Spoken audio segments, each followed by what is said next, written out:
Excellences, Monseigneur l'archevêque, chers frères et sœurs, je vous salue pour votre présence à cette soirée qui nous réconforte dans nos situations. Je suis ici comme témoin, mais témoin des tribulations d'un peuple, mon peuple,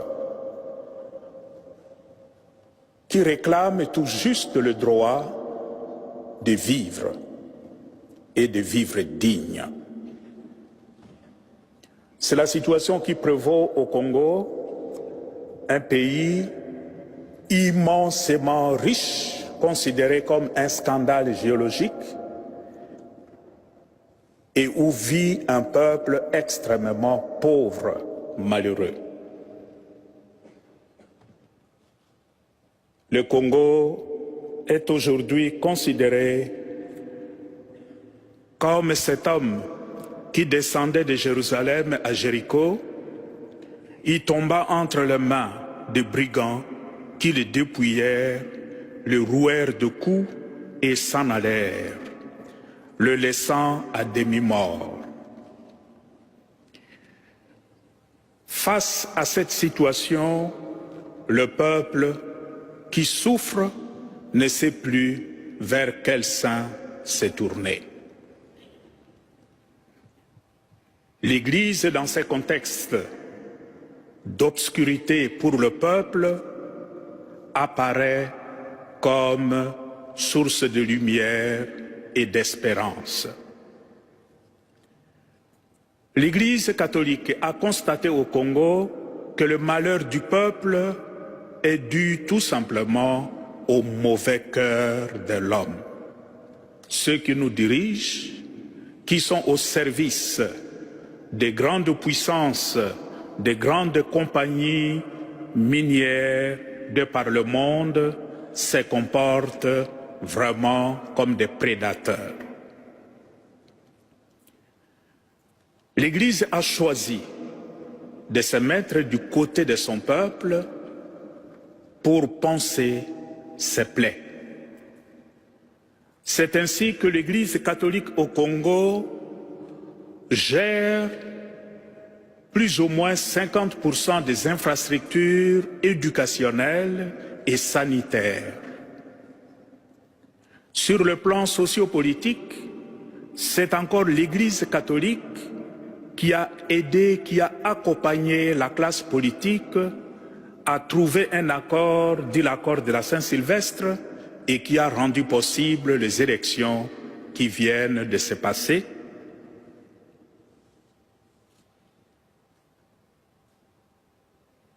Cette situation, ces choix de l'Église lui attirent énormément d'ennuis.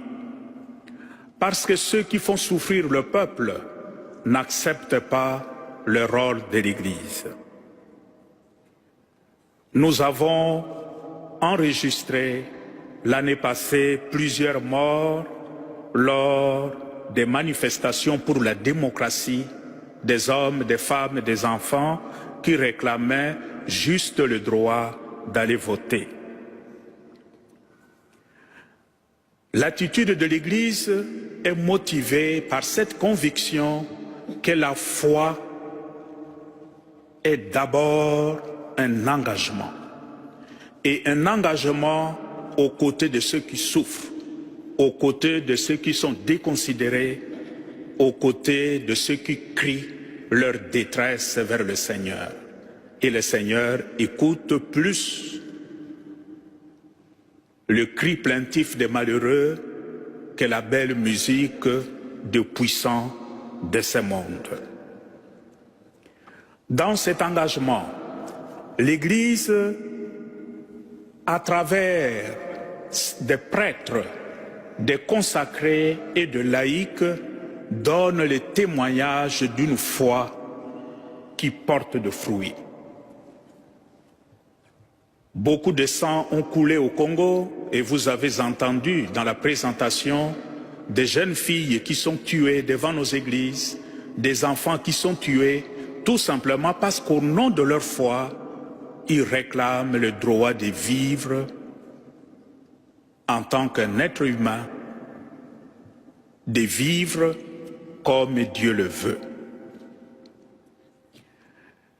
Je suis ici au milieu de vous pour demander de continuer à nous soutenir dans notre combat pour plus de dignité, pour plus de considération pour l'homme congolais.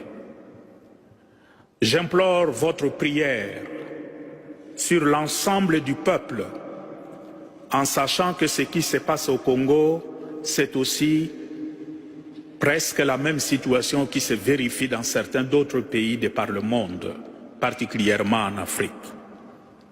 Priez surtout pour les pasteurs. Notre prise de position nous met directement en confrontation avec le puissant de ce monde, surtout dans notre pays.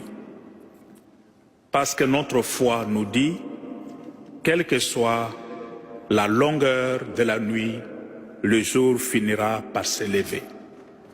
Et fort de cette conviction, nous prions, nous implorons le Seigneur qu'il nous aide pour que ce soleil s'élève le plus tôt pour notre peuple. Merci à vous pour le soutien que nous recevons déjà à travers les organisations qui nous donnent un coup de main, et ce soir en particulier, c'est l'aide à l'Église en détresse. C'est une façon d'aider vos frères et sœurs qui vivent ces tribulations à cause du mauvais cœur de l'être humain. Merci.